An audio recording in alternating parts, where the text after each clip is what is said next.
Kapag ayaw gumana ng dryer nyo or timer nyo mga idol, pero umaandar siya ng maayos katulad nito. So may naririnig kayong ganyan. May naririnig kayong ganyan sa timer nyo. Tapos umaandar siya pabalik. Ito kasi naayos ko na to. Kumbaga i-share ko lang sa inyo para may idea rin kayong mga idol. Ang problema kasi ito nung una, hindi siya nagko-contact. Pero gumagana yung mga gear niya, ayan o. Tapos binuksan ko siya dito. Ayan o. Buksan natin. Bali natanggal ko na yung tatlong tornilyo na ito.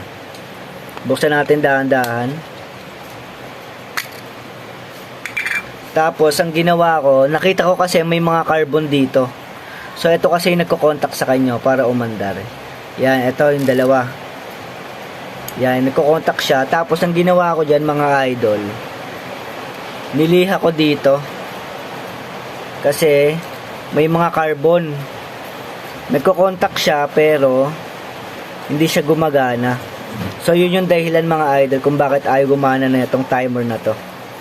So ang gagawin nyo, lilihain nyo para matanggal yung carbon, yung kulay itim.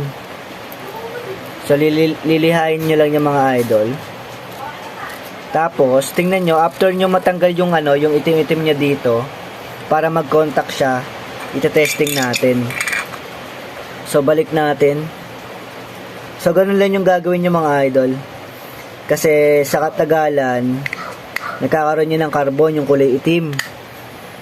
Kahit na nagko-contact yung kahit na nagdidikit yung dalawa, kapag pinapaandar natin, hindi siya aandar kasi may humaharang sa kanya. Minsan, yung iba may mga langgam na patay na humaharang sa contact kaya ayaw umandar.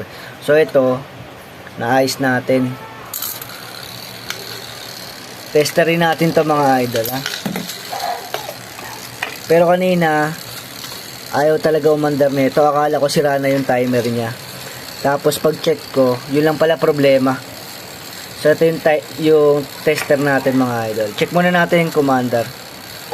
Tapos lagay natin dito sa dalawa para ma-check natin kung gumagana yung dryer natin. Kung gumagana na. So dalawang linya ng ng timer.